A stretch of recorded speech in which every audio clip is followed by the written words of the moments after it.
Bonjour à tous.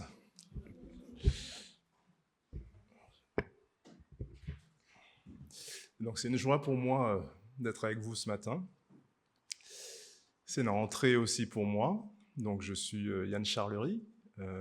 J'ai déjà appartenu il y a un moment à cette église, mais je reviens parmi vous donc pour mon stage pastoral de cette année, et puis pour l'année probatoire par la suite si l'Assemblée le valide.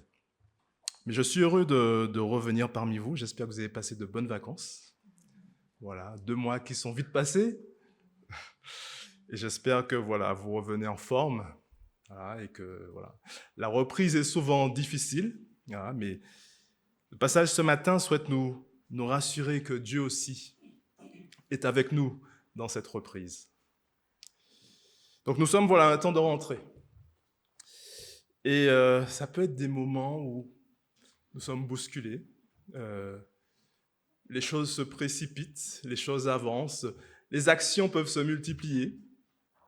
Une organisation nouvelle aussi doit être trouvée. Ce sont des temps aussi où peut-être des décisions sont à prendre, des décisions nouvelles, une nouvelle orientation peut-être, un changement d'orientation ou bien une modification de notre emploi du temps. C'est donc un temps d'entrée aussi pour moi et ma famille. Les enfants aussi ont repris l'école. Salomé en 5e et Daniel en CM1. Et puis la rentrée, c'est aussi des temps d'achat. La situation financière peut être difficile aussi, mais encore une fois, Dieu est présent. Donc dans ces temps bouleversés de rentrée, que Jésus aussi fait sa rentrée. Jésus va faire sa rentrée avec ses disciples, sa mère, dans un passage qu'on appelle souvent les noces de Cana, On est dans l'évangile de Jean, Jean chapitre 2, des versets 1 à 12. Et donc Jésus fait cette rentrée. Mais c'est une rentrée bouleversée. Les choses se précipitent, les choses avancent, et ce n'est pas une rentrée calme pour le Seigneur. Mais même dans ce temps de précipitation, le Seigneur nous révèle qui il est et il nous révèle ce qu'il peut faire. C'est un temps à la suite de Jésus ce matin, dans ce temps de rentrée, où il nous appelle à la paix. Il nous appelle à nous rassurer, car il est Dieu. Il nous appelle aussi à la foi, surtout, et à la confiance. Nous allons lire ensemble ce matin dans Jean chapitre 2, des versets 1 à 12. Jean chapitre 2, versets 1 à 12, et moi je lirai dans la version Sommer. 2 jours plus tard, on célébrait les noces de Cana, à Cana en Galilée. La mère de Jésus y assistait. Jésus aussi avait été invité au mariage avec ses disciples. Or voilà que le vin se mit à manquer. La mère de Jésus lui fit remarquer, « Ils n'ont plus de vin. » « Écoute, lui répondit Jésus, « Est-ce toi ou moi que cette affaire concerne? Mon heure n'est pas encore venue. » Sa mère dit au serviteur, « Faites tout ce qu'il vous dira. » Il y avait là 6 jarres de pierre que les Juifs utilisaient pour leurs ablutions rituelles. Chacune d'elles pouvait contenir entre 80 et 120 litres. Jésus dit au serviteur, « Remplissez d'eau ces jarres. » Ils les remplirent jusqu'au bord. Maintenant leur dit-il, « Prenez-en un peu et allez l'apporter à l'ordonnateur du repas. » Ce qu'ils firent. L'ordonnateur du repas goûta l'eau qui avait été changée en vin. Il ne savait pas d'où venait ce vin, alors que les serviteurs le savaient, puisqu'ils avaient puisé l'eau. Aussitôt, il fit appeler le marié et lui dit, « En général, on sert d'abord le bon vin, et quand les gens sont ivres, on leur donne de l'ordinaire. Mais toi, tu as réservé le bon vin jusqu'à maintenant. » C'est là le premier des signes miraculeux que fit Jésus. Cela se passa à Cana en Galilée. Il révéla ainsi sa gloire et ses disciples crurent en lui. Après cela, Jésus descendit à Capernaum avec sa mère, ses frères et ses disciples. Mais ils n'y restèrent que quelques jours. Ainsi la parole de Dieu. Donc, faire sa rentrée avec Jésus, si tu peux revenir au début. Comme je l'ai dit, c'est un passage, une tranche de vie où Jésus nous rappelle qu'il s'est incarné. Dieu s'est incarné, s'est approché de nous. Une tranche de vie qu'il y a des plus communes, où pourtant Dieu nous rappelle qu'il est présent. Une tranche de vie, un mariage à Cana, où voilà que, tu peux passer à la slide suivante, voilà que Jésus est présent avec ses disciples, André, Philippe, Nathanaël et Pierre, Simon. Il est aussi accompagné de sa mère. Il fait donc sa rentrée, lui aussi, une entrée dans un ministère qui annonce un nouveau changement. Le passage de ce matin est précédé aussi par le baptême de Jésus, dans cet évangile de Jean, mais aussi par la présentation d'un ministère, un autre ministère, celui de son cousin, Jean-Baptiste. Jean-Baptiste, comme le prophète Ésaïe l'annonçait, est la voix venue préparer le chemin du Seigneur. Cette voix qui crie dans le désert et qui annonce la venue du Seigneur, du Messie. Jean-Baptiste aussi qui baptisera Jésus dans le Jourdain, annonçant, préparant le début de son ministère. Et puis aussi un passage qui est précédé par les premiers disciples qui se mettent à la suite de Jésus. D'abord André qui était avec Jean-Baptiste, puis Philippe, et ensuite Simon-Pierre, et enfin Nathanaël. C'est un passage aussi qui présente un premier signe qu'on appelle les noces de Cana. Un premier signe avec 6 autres signes qui vont ensuite suivre. 7 signes dans cet évangile de Jean qui viennent rythmer, structurer cet évangile. D'abord un premier signe, donc les noces de Cana, avec l'eau changée en vin. Puis ensuite Jésus qui va guérir l'enfant d'un officier romain, un officier royal. Ensuite Jésus qui va guérir un infirme près du bassin de Bethesda. Un 4e signe avec la multiplication des pains. Un 5e où Jésus marche sur les eaux. Un 6e où il guérit un aveugle. Et enfin un 7e où il va ressusciter Lazare. Une résurrection qui elle-même annonce la propre résurrection de Jésus-Christ. L'apôtre Jean donc structure son évangile ainsi. Mais les signes ne sont pas placés là simplement comme des manifestations de puissance, pour ameuter les foules, pour dire « voyez, un homme qui fait des miracles ». Non. Ce sont des signes qui sont là d'abord pour nous inviter à la foi. Nous inviter à porter un regard de foi sur ce qui se présente à ce moment. Des situations de vie, des situations où Jésus intervient. Un regard de foi qui nous présente les réalités spirituelles dans lesquelles Dieu nous a fait entrer. Nous avons besoin de comprendre les réalités spirituelles que Jésus souhaite nous présenter, que les évangélistes souhaitent nous présenter. Pourquoi ce sont des choses importantes pour notre vie. Dieu agit et nous avons besoin de comprendre qui il est et ce qu'il fait. Le but n'est pas de rester au bord du chemin, mais de nous mettre à sa suite en tant que disciples. Donc c'est un évangile qui avance. Un évangile en rythme où Jean, lui, il a un projet.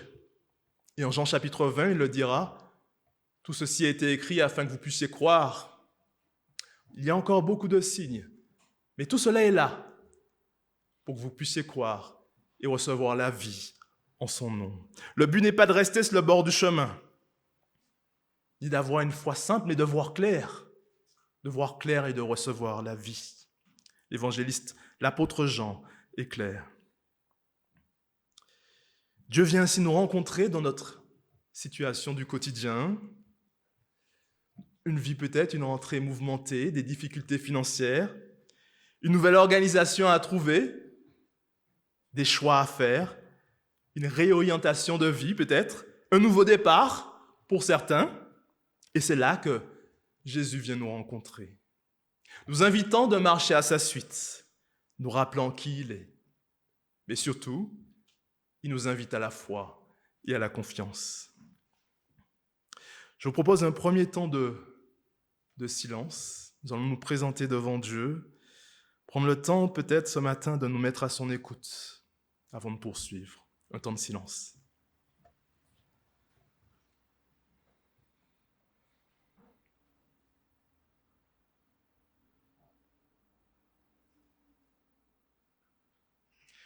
Seigneur, ce matin, nous souhaitons écouter ta parole et entendre ce que tu as à nous dire. Nous souhaitons que nos cœurs soient disposés à ta présence. Nous souhaitons voir comment tu agis encore, qui tu es. Nous souhaitons que tu te révèles encore à nous dans nos situations de vie. Que ta parole puisse nous renouveler en cette rentrée. Que ton esprit puisse nous vivifier, nous rappeler ce qui nous a été offert par la mort et la résurrection de Christ. Ce matin, Seigneur, nous te prions de parler au cœur de chacun. Visite peut-être les cœurs blessés, fatigués, les cœurs en mouvement qui ont besoin de t'entendre, leur parler. Nous souhaitons nous attendre à toi ce matin. Viens, sois présent avec nous. Au nom de Jésus-Christ, amen. Ils sont donc tous à ce repas, ce mariage. Sa mère est présente, ses disciples sont là. Mais il y a un problème. Le mariage, à cette époque, durait 1 semaine. Vous imaginez un mariage d'1 semaine, et il faut prendre soin des invités. Et donc, il y a beaucoup de vin aussi qui est servi. Quelquefois, ils pouvaient couper l'eau, mais il y a du vin qui est servi. Et quelquefois, on sert le bon vin, et ensuite le mauvais. Mais là, voilà qu'il n'y a plus de vin. Cela signifie que la fête est gâchée. C'est comme si vous allez à un mariage, et puis... certains, les premiers se servent, et puis vous arrivez en dernier, il n'y a plus rien pour vous. Bon, voilà, la fête est un peu gâchée. Et c'est ce qui se passe à ce moment. La mère de Jésus intervient donc dans cette situation. On ne comprend pas pourquoi. Peut-être est-elle proche de la famille. Certains théologiens aussi, notamment catholiques, ont utilisé aussi ce passage pour développer une théologie mariale en parlant de Marie comme intercesseuse ou moyen d'intercession pour atteindre Jésus. Mais on voit qu'il n'en est rien. Et Jésus va prendre ses distances avec l'intervention de sa mère. En grec, il va dire quelque chose d'abrupt en fait. Quoi, toi, moi. Quoi, toi, moi. Si on peut faire une bonne traduction, qu'il y a-t-il entre toi et moi? Ou encore une meilleure traduction, en quoi cette affaire nous concerne-t-elle, madame? Ça semble abrupt quand on traduit comme ça, mais c'est une moyen respectueuse pour Jésus de prendre sa distance avec l'intervention de sa mère, bien qu'il va lui obéir et agir par la suite. Jésus montre ainsi que Marie, comme tout autre, comme nous, devons venir à Jésus par la foi pour recevoir la vie. Il n'y a pas d'autre chemin pour aller au Père que Jésus-Christ seul. Il est le chemin, la vérité et la vie. Il ne peut être manipulé. Son projet ne peut être dicté par personne. Ce que Jésus fait, c'est se mettre et obéir à la volonté du Père et du Père seulement. Il rajoute donc son heure n'est pas encore venue et nous le comprenons. C'est lui qui mène son projet en écoutant la voix du Père. Mais Jésus va quand même agir dans cette situation. Je l'ai dit, une tranche de vie où Dieu vient nous rencontrer. Dieu souhaite que nous comprenions qui il est, comment il agit, ce qu'il peut faire. Ce qu'il peut faire encore dans nos vies ce matin. Dans nos vies peut-être bouleversées, dans nos vies en action, dans nos vies en bouleversement. Pour nos familles, nos couples, peut-être les situations financières. Dieu est présent, il nous appelle à la foi et à la confiance. Et donc Jésus intervient dans cette situation. Sa mère dit au serviteur, « Faites tout ce qu'il vous dira. » Et cette parole est aussi pour nous. Faites tout ce qu'il vous dira. Nous avons aussi à obéir à la parole de Dieu, à ce qu'il souhaite pour nos vies. Pas ce que nous voulons. Nous ne sommes pas simplement des croyants, mais Dieu nous appelle à être des disciples. L'Église, c'est d'abord des disciples, des personnes qui sont nées de nouveau, se mettant à la suite du Christ, à l'écoute de sa parole, mais une vie aussi d'obéissance à la suite de Jésus. Pas simplement une écoute simple, mais une écoute attentive, active, des vies transformées et qui rayonnent, qui témoignent dans le monde. Jésus donc intervient. Il y avait 6 jarres de pierre pour le nettoyage cérémoniel. Des jarres qui servaient aux ablutions des Juifs de l'époque. Ces grosses jarres en pierre qui permettaient aussi, du fait de cette pierre, de conserver l'eau des impuretés. On sait que c'est une époque où, attachée à la loi mosaïque, qui marquait aussi ce temps, mais les pharisiens aussi, les religieux de l'époque, avaient rajouté aussi certains préceptes qui venaient aussi rythmer la vie qui tournait autour de la synagogue. Et on sait qu'en Marc, par exemple, il nous dit que les pharisiens appréciaient, il était important de faire les ablutions avant de prendre le repas. Par exemple, de se laver les mains mais correctement avant de manger. Et donc, c'est une vie qui est quand même rythmée autour de certaines traditions, un certain cérémoniel. 80 aussi à 120 litres d'eau dans ces jarres.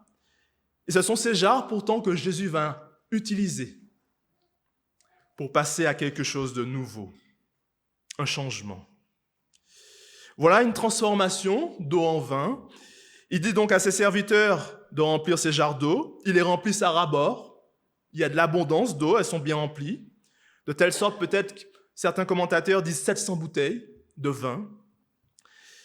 Et puis, il les amène à l'organisateur du repas qui va goûter ce vin. Et il est bon. C'est bien du vin, ce n'est pas de l'eau. Jean, dans son évangile, donne beaucoup d'informations, que souvent on peut lire l'évangile et croire que ce sont des mythes. Ils ont inventé. Ils ont réfléchi comme des écrivains et puis nous auraient donné des histoires bien structurées. Non. Là, les détails sont là pour nous montrer que ce sont des faits réels. Des faits qui ont pris place, des tranches de vie qui ont pris place dans l'histoire de l'humanité, à une époque bien déterminée. C'est la réalité qui nous est proposée ici, à la suite de Jésus. Mais de cet ancien, donc de ces jarres qui servaient aux ablutions, voilà que Jésus, lui, va utiliser cela, ce qui est ancien, pour nous faire rentrer dans quelque chose de nouveau. Il nous fait quitter une ère ancienne pour nous faire passer à une ère nouvelle. De l'eau, servant à la purification rituelle, pour nous amener au vin de la joie. Le vin où Dieu souhaite rassurer son peuple de sa présence, où Dieu souhaite que son peuple se réjouisse de ce qu'il lui a offert et de ce qu'il lui offre encore. Un vin qui annonce le banquet que le Seigneur prépare à son peuple dans sa présence.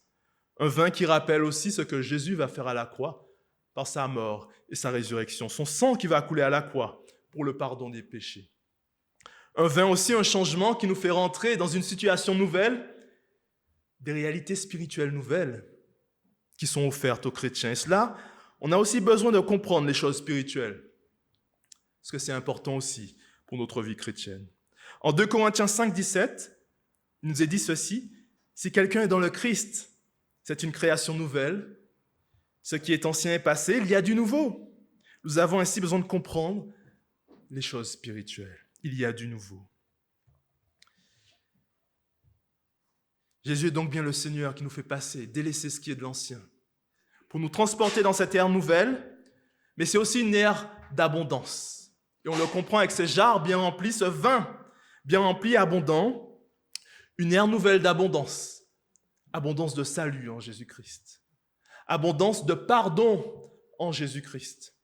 Abondance de grâce en Dieu par l'œuvre de son Fils. Abondance aussi d'esprit, car Dieu nous a offert en Jésus-Christ son esprit, l'Esprit Saint, qui habite le chrétien, nous permettant d'expérimenter la présence de Dieu au quotidien. Abondance aussi dans la présence de Dieu, dans nos difficultés, dans nos situations de vie, car Dieu est présent désormais à tout moment pour son peuple dans ce qu'il vit. Une abondance de vie, car Dieu nous a fait passer de ce qui était ancien à une nouvelle naissance, et en appelle encore ce matin beaucoup à cette nouvelle naissance, en plaçant sa foi en Jésus-Christ. Abondance aussi où nous quittons ce qui est ancien, pour venir dans une véritable adoration à la suite de Jésus, qui nous fait entrer dans le culte véritable, un culte où nous pouvons approcher Dieu, le prier en esprit et en vérité, comme Jésus le dira à la femme samaritaine en Jean chapitre 4. Ainsi, il y a quelque chose de nouveau, abondance de salut, de pardon, de grâce, d'esprit, de présence de Dieu.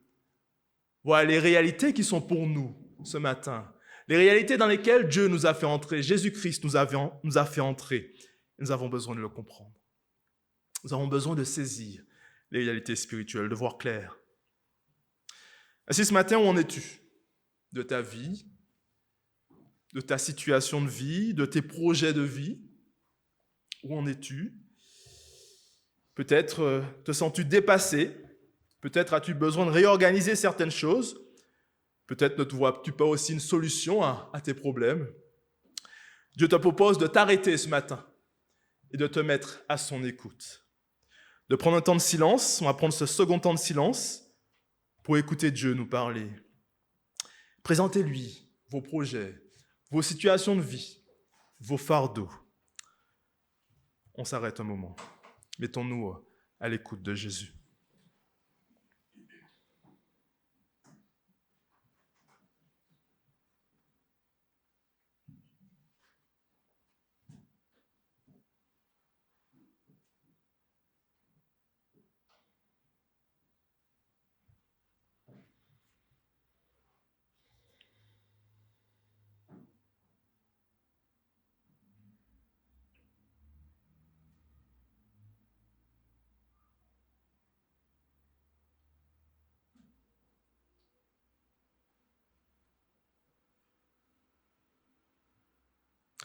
Présente au Seigneur ce matin ta situation, peut-être tes problèmes, tes fardeaux, car le Seigneur est présent, il t'entend.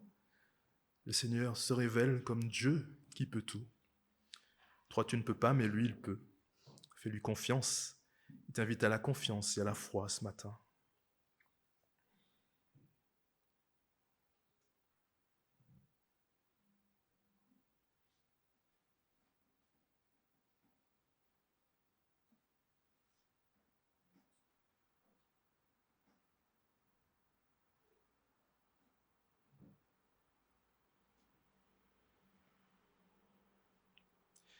Oui, Seigneur, ce matin, nous te présentons nos cœurs, peut-être fatigués en cette rentrée, nos bouleversements, nos projets, nos situations de vie, peut-être nos difficultés financières, nos couples, nos familles, nos enfants aussi qui ont repris le chemin de l'école. Nous te demandons ta bénédiction sur tout cela. Nous te demandons ta présence. Nous te demandons ta grâce abondante dans nos situations de vie. Seigneur, tu es présent et tu souhaites marcher avec nous. Et nous voulons te remercier pour cela. Viens nous rencontrer là où nous sommes, là où nous ne voyons pas peut-être de solution, là où peut-être même en cette rentrée nous sommes déjà fatigués.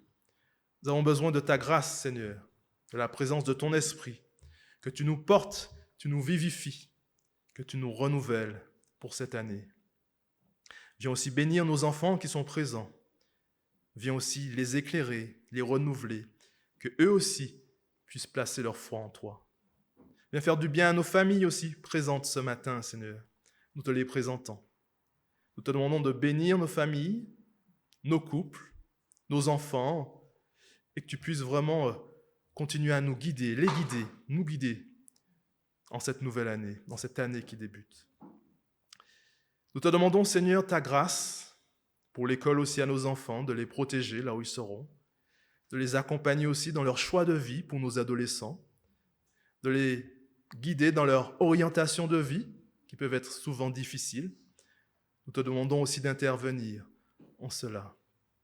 Nous te demandons aussi d'intervenir dans nos couples, que tu puisses, venir toucher chacun, époux comme épouse, dans nos discussions, nos dialogues, que tu sois présent dans nos couples. Seigneur, ce matin, viens bénir.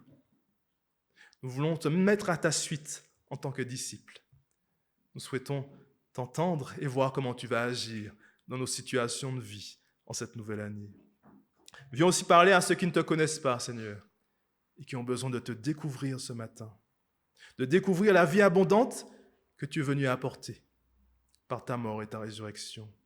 Oui, appelle certains peut-être qui te recherchent ce matin dans cette assemblée, qui sont peut-être rentrés ou venus comme cela. Nous te demandons de leur parler, de les convaincre que tu es Dieu et que tu es mort pour eux, de les convaincre de cette vie nouvelle et abondante que tu es venu leur offrir. Nous te demandons ta grâce ce matin. Au nom de Jésus, amen. Il manifeste ainsi sa gloire, nous dit l'apôtre Jean. Il va manifester sa gloire et ses disciples vont croire en lui. Donc l'ordonnateur du repas va goûter le vin et il va appeler le marié. Il va dire au marié, félicitations. D'habitude, on donne le mauvais vin, mais toi, tu as gardé le bon jusqu'à maintenant. La fête est réussie. En général, la coutume voulait au début de semaine, donc on apporte le bon vin. Les gens sont contents. Et puis la semaine passe, les personnes sont fatiguées, ils sont un peu ivres, peut-être, je ne sais pas. On leur sert le moins bon. Personne ne voit rien.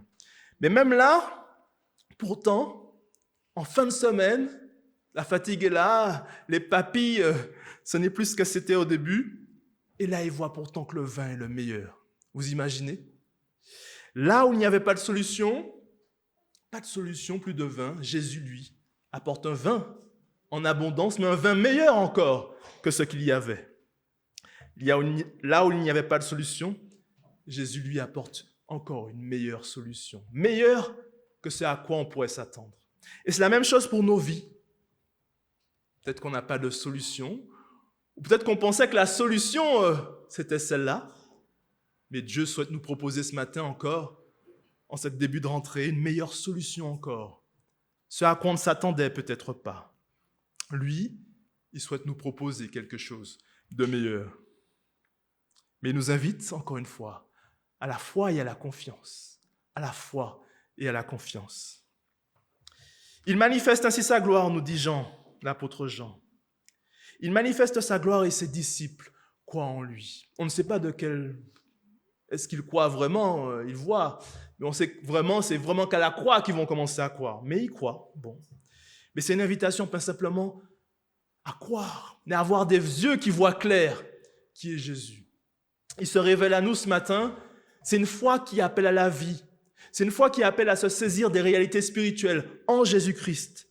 Abondance de vie, abondance de la présence de Dieu.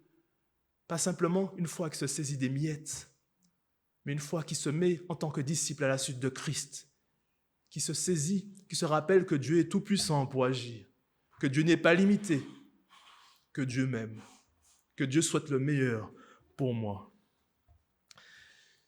Ainsi, ce signe annonce ce qui va se passer à la croix, le sang de Christ, de Jésus-Christ qui va couler pour le pardon des péchés, ratifiant ainsi une nouvelle alliance bien meilleure que l'ancienne alliance.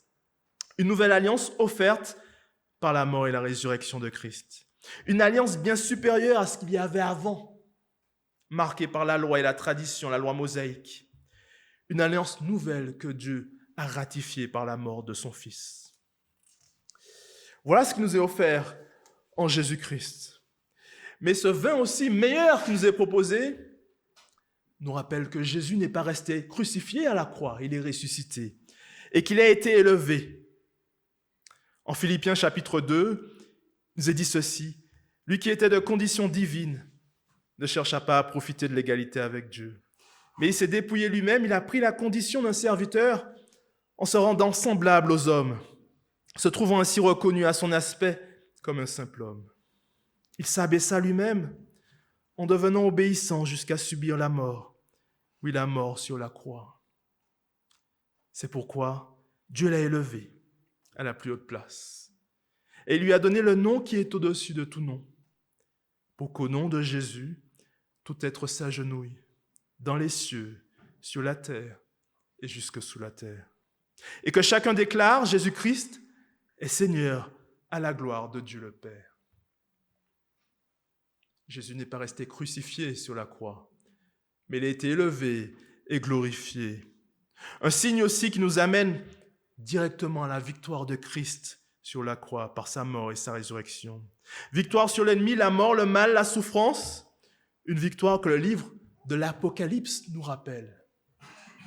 Nous avons besoin de voir clair sur les réalités spirituelles et non nous saisir simplement de miettes.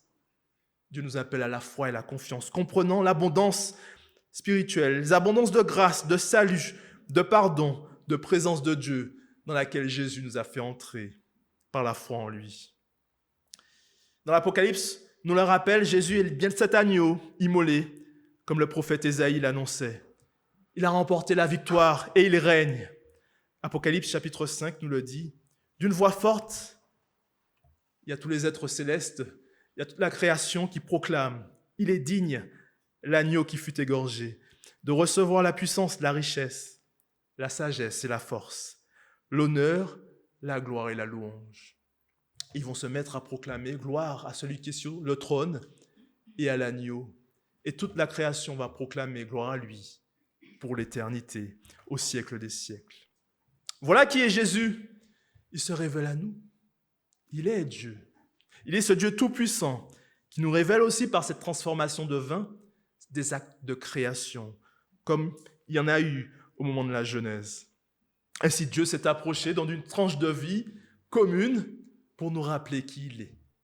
Il s'est approché au plus près pour nous montrer aussi, nous rappeler que lui aussi a vécu cette humanité, qu'il comprend ce que nous vivons dans cette marche de vie qui peut être parfois difficile avec des hauts et des bas, mais pourtant, Jésus nous rappelle qu'il est présent.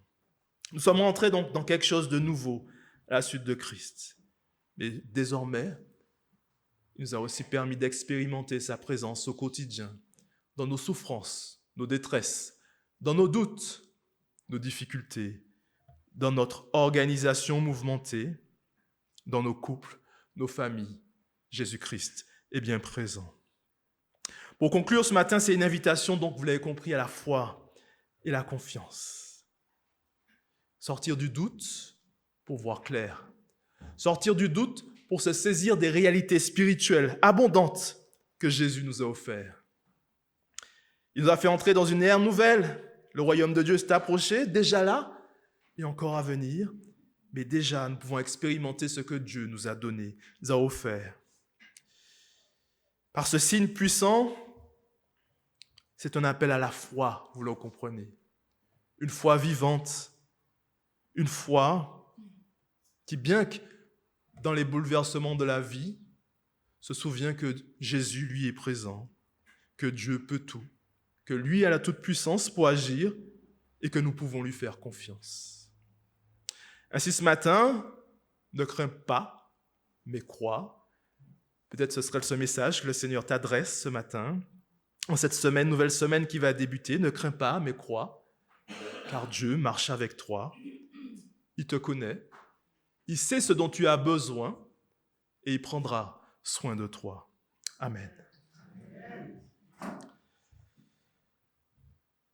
Seigneur, nous voulons te remercier ce matin pour ta parole, pour ta présence au milieu de nous. Nous voulons te remercier aussi pour cette parole qui vivifie, qui renouvelle. Nous avons besoin que tu nous conduises aussi dans ce temps nouveau aussi qui nous est présenté à ta suite, que nous puissions comprendre bien ce que tu as accompli, Seigneur. Nous puissions nous saisir de ces réalités spirituelles abondantes de grâce, de salut, de pardon, de présence de Dieu dans ce que nous vivons aujourd'hui et dans ce que nous allons vivre pour cette semaine. Nous te remettons nos familles, nous te remettons nos décisions, nos projets. Nous te demandons ta grâce. Amen. Je souhaitais juste vous rappeler aussi que Dieu marche avec nous, mais il nous fait aussi témoins du Christ, sel et lumière de la terre. Témoins du Christ, là où il nous envoie cette semaine. Pas simplement des croyants, mais des disciples qui avons décidé de mettre notre vie et de marcher à la suite de Jésus. Et beaucoup autour de nous ont besoin d'entendre ce message de salut, de grâce, de pardon que Jésus seul peut offrir. Amen.